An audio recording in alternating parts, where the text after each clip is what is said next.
ऐसा सबक सिखाने की है कि दोबारा ऐसी जुर्रत पाकिस्तान की जो आर्म फोर्सेस हैं, वहां की जो एस्टेब्लिशमेंट है, कर ना पाए। उसके लिए तुरंत से पहले अभी ये देश की जनता बोल रही है मोदी जी से 1 लाख करोड़ रुपए नेवी को, 1 लाख करोड़ रुपए एयरफोर्स को और 1 लाख करोड़ रुपए हमारी थल सेना यानी कि आर्मी को दे देने चाहिए कम से कम। अभी 1 लाख करोड़, 1 लाख करोड़ कम से कम। भारतीय आपस में कभी नहीं लड़ेंगे और खास तौर पे मुश्किल समय पे तो भारतीयों की अगर आपस में कोई मनमुटाव भी होता है तो वो खत्म हो जाता है। अभी हम पहले अपने दुश्मनों को निपटेंगे, उसके बाद हमारा अगर कोई मनमुटाव होगा भी ना, वो बाद में देख लेंगे, कोई दिक्कत। वो घर का मामला है, घर में जो भी होगा बाद में होगा, पहले अभी बाहर वालों को निपटा लें। इसमें सबसे महत्वपूर्ण बात यह है कि बहुत सारे तो नहीं, कुछ लोग देश में हम जैसे लोग जो आरएसएस और बीजेपी को की निंदा करते हैं, क्रिटिसिज्म करते हैं, मोदी जी अमित शाह जी की क्रिटिसिज्म करते हैं, उनसे बहुत सारे सवाल पूछते हैं हमसे कि आप लोग ऐसा क्यों करते हो। तो अब देखिए, पहलगाम का केस हुआ, मोदी जी और अमित शाह जी, राजनाथ जी की पूरी तरीके से ये गलती थी। क्यों थी? क्योंकि वही तो इंचार्ज थे। खास तौर पे सबसे बड़ी गलती अमित शाह साहब की थी, क्योंकि इंटरनल सिक्योरिटी के इंचार्ज वही थे, तो उन्हीं का फेलियर हुआ। हम लोग अगर इस बात को जोर से नहीं कहते तो मजबूत कानूनी कार्रवाई और मजबूत जो भारत की ताकत है उसका पूरा इस्तेमाल नहीं होता। तो हमारे कहने से क्या फ़र्क पड़ा, मैं आपको उसकी सबसे बढ़िया मिसाल देना चाहता हूँ कि हम लोग ये बातें क्यों कहते हैं कि मोदी जी जैसे प्रधानमंत्री जो हैं, अमित शाह साहब जैसे जो होम मिनिस्टर हैं, उनके ऊपर भी कितना असर पड़ा और देश को, पाकिस्तान को सबक सिखाने के लिए हम लोगों के क्रिटिसिज्म का कितना फ़ायदा हुआ, ये मैं उसके सबसे बड़ा एग्जाम्पल आपको देना चाहता हूँ। एक पिक्चर आप लोग ये सब देख रहे होंगे, आज सभी अखबारों के फ्रंट पेज पे छपी है, ये वाली पिक्चर। ये प्रधानमंत्री जी की मीटिंग हो रही है, तीनों सेनाओं के अध्यक्षों के, सेना के जो वायुसेना के अध्यक्ष, थल सेना के अध्यक्ष और जो जल सेना के अध्यक्ष हैं, जो नेवी के अध्यक्ष हैं, उनसे, और सीडीएस कंबाइंड डिफेंस सर्विसेज के जो इंचार्ज हैं उनसे, डोभाल साहब से, प्रधानमंत्री जी हैं। एक व्यक्ति नहीं है इसमें, अमित शाह जी इसमें नहीं, यही मैं आपको बता रहा हूँ। क्योंकि अमित शाह जी इस मीटिंग में होते तो उन्हीं की तो गलती है सबसे बड़ी। लेकिन क्योंकि हम जैसे लोग अमित शाह साहब से इस्तीफा मांग रहे हैं, तो इस बात को मोदी जी ने और बाकी लोगों ने महसूस किया कि अमित शाह साहब अगर इस मीटिंग में होंगे तो इनके सामने बाकी लोग खुल के बोल नहीं पाएंगे कि ये राष्ट्र की जो होम मिनिस्ट्री है उसका फेलियर है, सबसे ज़्यादा इंटरनल सिक्योरिटी का फेलियर है। एक बात। दूसरी बात, हम लोगों, मेरा इंटरव्यू तो खास तौर पे, मैंने क्या बोला था अपने इंटरव्यू में, पहले इंटरव्यू में जो आप सब लोगों को दिया था, कि मोदी जी और अमित शाह साहब को इन विषयों से दूर हो जाना चाहिए। फौज को, हमारी आर्म फोर्सेस को फ्री हैंड दे देना चाहिए। ये बात मैंने कही थी ना, ये देख लीजिए। तो ऐसा नहीं है हम लोगों की क्रिटिसिज्म से कोई फायदा नहीं होता, क्योंकि मोदी जी और अमित शाह जी का कोई इसमें समझ में आने वाली चीज़ ही नहीं है। जो लोग बेहतरीन हैं, दुनिया के बेहतरीन हमारे फौजी हैं, हमारे एयरफोर्स के लोग हैं, नेवी के जो लोग हैं, उनको आता है करना, और कूद जाते हैं मोदी जी और अमित शाह जी जिनको कुछ करना ही नहीं आता है। तो अब उनको ये काम भी करना पड़ा, लेकिन अभी भी ये काम पूरा नहीं है। इसीलिए अब सबसे बड़ा जो काम करना, फ्री हैंड दे तो दिया, और क्या काम चाहिए अब आपको? मैंने फ्री हैंड दे दिया, उससे क्या होने वाला है? फ्री हैंड के बाद उनको पैसे भी चाहिए, उनको रिसोर्सेज चाहिए।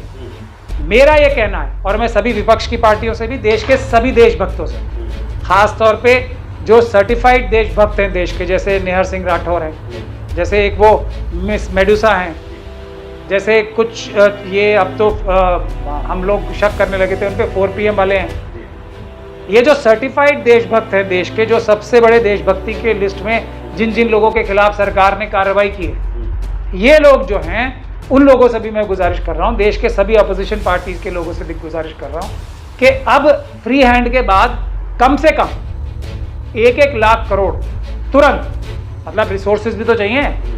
अब क्या बिना पैसों के, बिना वसाइल के, बिना रिसोर्सेज के लिए एयरफोर्स, आर्मी और जाके नेवी लड़ लेगी और उसको सबक सिखा देगी? बात लड़ने की नहीं है, सबक सिखाने की है, ऐसा सबक सिखाने की है कि दोबारा ऐसी जरूरत पाकिस्तान की जो आर्म फोर्सेस हैं, वहां की जो एस्टेब्लिशमेंट है, कर ना पाए। उसके लिए तुरंत से पहले अभी ये देश की जनता बोल रही है मोदी जी से 1 लाख करोड़ रुपए नेवी को, 1 लाख करोड़ रुपए एयरफोर्स को और 1 लाख करोड़ रुपए हमारी थल सेना यानी कि आर्मी को दे देने चाहिए कम से कम। अभी 1 लाख करोड़, 1 लाख करोड़ कम से कम। 3 लाख करोड़ हो गए तो हाँ 3 लाख, अभी 16 लाख करोड़ में। देखिए आप लोग क्या बात करते हो, 16 लाख करोड़ अडानी अंबानी यूसुलुलु जैसे जो बेईमान लोग हैं, बैंकों के चुराए हैं। अभी इन्होंने बैंकों ने राइट ऑफ किए 49 हजार करोड़। अनिल अंबानी सिर्फ 400 करोड़ देके 49 हजार करोड़ क्या चूना लगा दिया। हमारे और आपके तो पैसे हैं, मोदी जी के थोड़ी हैं। तो ये तो इस सबसे महत्वपूर्ण कार्य है। तो कम से कम मैं आपको ये बोल रहा हूं, और देश की रक्षा का बजट अभी इमरजेंसी सेशन बुलाएं मोदी जी, बजट में चेंजेस लाएं, 5% बजट कम से कम टोटल बजट का 5% हिस्सा, जीडीपी का 5% देना ही पड़ेगा मोदी जी को। ये हमारी अगली डिमांड है डिफेंस बजट के लिए। तब जाके पाकिस्तान की नाक में नकेल लगाई जा पाएगी, क्योंकि पाकिस्तान इस काम में अकेला नहीं है, उसको मदद करने वाले चाइनीज एजेंसीज भी मौजूद हैं। और हमारे देश के अंदर आरएसएस और बीजेपी के ट्रेंड कार्डर्स जो हैं वो भी पाकिस्तान के एजेंडे को पूरी तरीके से फॉलो कर रहे हैं। क्या एजेंडा? हिंदू मुसलमान में लड़ाई का। तो इन सभी लोगों की नाक में नकेल डालने के लिए फौज को, खुद को राष्ट्रभक्त कहते हैं वो लोग, देशभक्त खुद को कहता है। आरएसएस और बीजेपी जिसे भी राष्ट्रभक्त बोलती है वो राष्ट्रभक्त नहीं होता, उसका उल्टा होता है। आरएसएस और बीजेपी के नेता लोग जिसको जो भी बोलते हैं उसको उल्टा सेंस में पढ़ा जाना चाहिए, जब भी आप उनका असली मकसद निकाल सकते हो, वरना कोई भी उनकी बात का सही मकसद समझ ही नहीं सकता। लेकिन आज हमारी जो ये 2 डिमांड्स हैं, जीडीपी का 5%, बजट में एलोकेशन का 5% कम से कम आर्मी के लिए होना चाहिए, मतलब आर्म फोर्सेस के लिए होना चाहिए, हमारी डिफेंस बजट होना चाहिए। ये हमारी डिमांड नंबर 1 है। डिमांड नंबर जो इमीडिएटली करने का काम है, इन्हें 1-1 लाख करोड़ रुपए तीनों को देने कम से कम अभी चाहिए, शुरू अभी से, ताकि बिल्कुल फ्री हैंड होके, बिना डरे और बिना मतलब इस चीज़ से डरे कि पैसों की तो कमी नहीं पड़ जाएगी हमें, हमारे पास गोलियां तो कम नहीं पड़ जाएंगी, हमारे पास कोई जो हमें और इक्विपमेंट्स खरीदने हैं जो।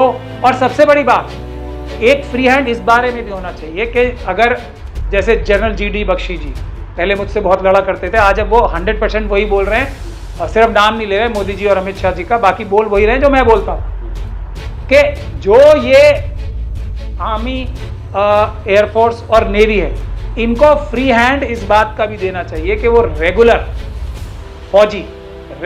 फौजी भर्ती कर सके, जितने चाहें उतने। तो मोदी जी के घर का पैसा नहीं है, मेरा आपका, देश की जनता जो देश की मालिक है ना, उनका पैसा है ये। हम लोग ये कह रहे हैं कि दो आप अडानी अंबानी यूसुफलुलु जैसे लोगों को जो बैंक से लोन मिल रहे हैं, जो उनको आप पूरा देश लूट के दे रहे हो, उसमें पॉज लगाओ। अभी वो नहीं चलेगा। अभी हमें पहली चीज पाकिस्तान को सबक सिखाना। देखिए सरहद मजबूत कैसे हो, एक जो ऐसा है दुश्मन हमारा जो बार बार शरारत कर रहा है, उसको हम अगर मजबूत सबक सिखा देंगे तो बाकी लोग भी जो है उससे मैसेज मिलेगा उनको, और कोई भी जुर्रत नहीं कर पाएगा। तो ये एक मैसेज देने का टाइम है, जिसके लिए सबसे पहली महत्वपूर्ण बात फ्री हैंड की थी, और फ्री हैंड के साथ बिल्कुल माइंड फ्री होके, रिसोर्सेज की कमी कोई नहीं होनी चाहिए।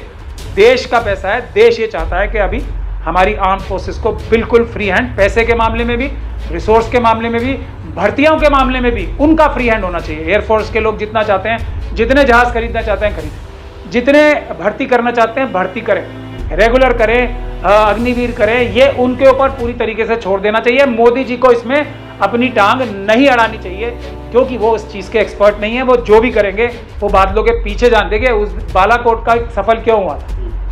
अगर वो एयरफोर्स के पायलट मोदी जी की बादलों के पीछे जाने वाली बात सुन लेते तो बालाकोट सफल नहीं होता।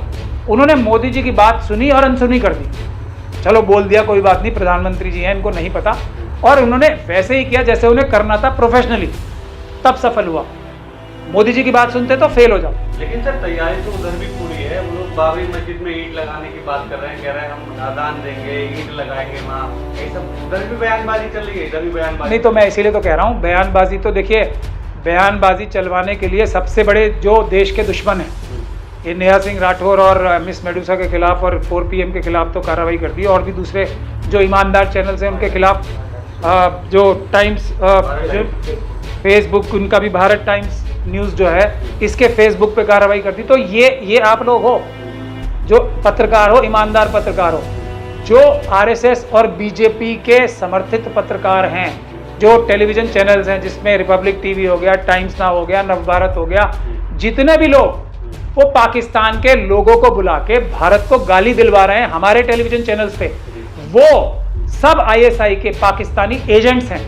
और उनका समर्थन किसे है? मोदी जी का, अमित शाह जी का, RSS का समर्थन है। वो सबके सब पाकिस्तान और चाइना के एजेंट्स हैं। वो हमारे देश में हमारे सर पे हमारे टेलीविज़न चैनल्स जो हैं, जिसका पैसा हम देते हैं, जो भारत सरकार उनको एडवर्टीजमेंट देती है, जो TRP और जो दर्शक उन्हें देखते हैं, हम लोगों के भारतीयों के पैसे पे उन पाकिस्तानियों को बुलवा के हमें गालियां दिलवा रहे हैं। वो ISI के एजेंट हैं, वो देश के दुश्मन हैं, आतंकवादी हैं, देशद्रोही हैं।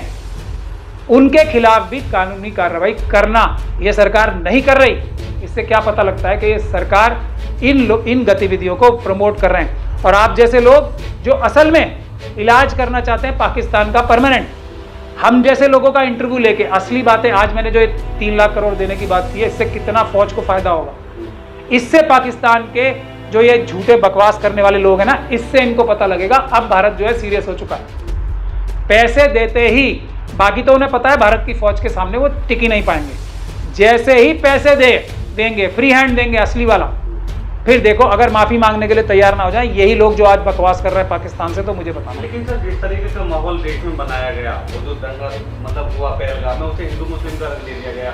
लोग आपस में, आपने देखा होगा बहुत सारी घटनाएं ऐसी आ रही है जो हिंदू मुस्लिम आपस में विवाद हो रहा है, इसे कैसे रोकेंगे भारत? क्योंकि ये तो कमजोरी है। देखिए RSS और बीजेपी के ट्रेंड कार्डर्स लाखों में, इनके जो पेड यूट्यूबर्स हैं, इनके जो पैसे दिए हुए, इनके समर्थित जो इन्फ्लुएंसर्स जिन्हें कहते हैं, जो वो बोलते हो ना आप लोग, जो 2 रुपये वाला क्या बोलते हैं ना, ट्वीट जो करते हैं 2-2 रुपये पर ट्वीट लेके, ये जो है ना इनके, ये हैं ये लोग, ये सिर्फ ये काम कर रहे हैं। आम हिंदू, आम सिख, आम क्रिश्चियन, आम बौद्ध, Sikh, schedule caste, schedule tribe, OBC, यानी और इसके अलावा भी जो दूसरी कम्युनिटी के लोग हैं, वो बिल्कुल नहीं कर रहे हैं, बिल्कुल नहीं कर रहे हैं। ये सिर्फ और सिर्फ RSS के कार्डर्स कर रहे हैं। बहुत सारे मुस्लिम जैसे दिखने वाले भी कर रहे हैं, ये काम कर रहे हैं कि नहीं कर रहे हैं? बदतमीजी, यही बदतमीजी, वो सब के सब RSS और बीजेपी के कार्डर्स हैं, उनके अलावा कोई नहीं है। और ये क्योंकि लाखों की संख्या में,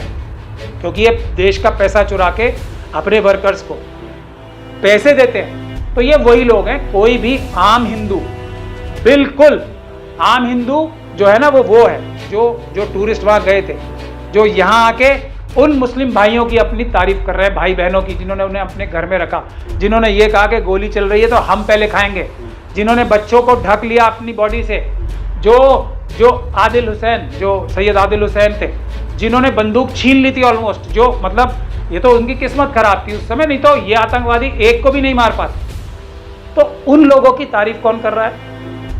वो हिंदू लोग जो टेररिस्टों से का जिनका सामना हुआ, वो है असली भारतीय। ये तो सब RSS के लोग जो हैं, जो भी ये कर रहे हैं बकवास, ये ISI और चाइना की इंटेलिजेंस एजेंसी के साथ गठजोड़ है, और ये भारत को कमजोर करने के लिए RSS और चाइना के पाकिस्तान और चाइना के इशारे पे ही काम करने वाले हैं। ऐसा हमारा हमेशा से आरोप रहा है, और आज तक इस आरोप को नकार नहीं पाया है कोई भी, वरना हम एग्जाम्पल दे के बात करनी शुरू करेंगे। अभी भी बीजेपी के लोग पाकिस्तान की जासूसी करते हुए अभी पकड़े जा रहे हैं। जो DRDO में जो साइंटिस्ट थे इतने ऊंचे पद पे, वो RSS के बहुत बड़े प्रचारक या बहुत बड़े एक रिस्पेक्टेड व्यक्ति थे, जो RSS की मीटिंग्स में जाते थे। उन्होंने तो अबुल कलाम आज़ाद साहब जो थे, उन्होंने इतनी मेहनत करके जो हमारी मिसाइल टेक्नोलॉजी बनाई थी, वही बेच डाली पाकिस्तान को। तो RSS और अभी साध्वी प्रज्ञान सिंह ठाकुर के खिलाफ, तो जो भारत के खिलाफ बगावत करके भारत को की सेना को हरा के बाहर की शक्तियों से मदद लेके का केस तो अभी फाइनल स्टेजेस पे आ पहुंचा है। NIA खुद डेथ पेनल्टी मांगने पे मजबूर हो गई है, इतने सबूत आ गए। तो अगर ये बोलेंगे ना कि हमारे ये राजा साहब गलत बोल रहे हैं बात, तो मैं इतने दर्जनों सबूत दे दूंगा कि ये दुनिया को मुंह दिखाने लायक नहीं बचेंगे। इसीलिए बात यही है, भारतीय आपस में कभी नहीं लड़ेंगे, और ख़ास तौर पे मुश्किल समय पे तो भारतीयों की अगर आपस में कोई मनमुटाव भी होता है तो वो ख़त्म हो जाता है। अभी हम पहले अपने दुश्मनों को निपटेंगे, उसके बाद हमारा अगर कोई मनमुटाव होगा भी ना, वो बाद में देख लेंगे, कोई दिक्कत, वो घर का मामला है, घर में जो भी होगा बाद में होगा, पहले अभी बाहर वालों को निपटा लें।